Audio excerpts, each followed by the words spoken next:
বর্ষা সামনে আসছে এবং এই ভাঙন প্রতিদিন আরো খারাপের দিকে যাচ্ছে। ব্রাহ্মণবাড়িয়া জেলার অন্তর্গত সরাইল উপজেলা দীর্ঘদিন ধরে নদী ভাঙনজনিত ঝুঁকিপূর্ণ এলাকা হিসেবে পরিচিত।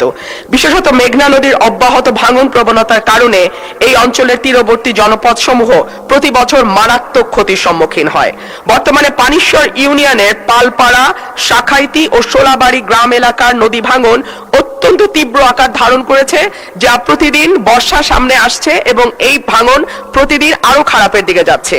এর ফলে অসংখ্য বসতবাড়ি, শিক্ষা প্রতিষ্ঠান, ধর্মীয় উপাসনালয়, কবরস্থান, কৃষি জমি, স্থানীয় অবকাঠামো হুমকির মুখে পড়ছে। ইতিমধ্যে বহু পরিবার বাস্তুচ্যুত হওয়ার আশঙ্কায় অনিশ্চয়তার মধ্যে আছে।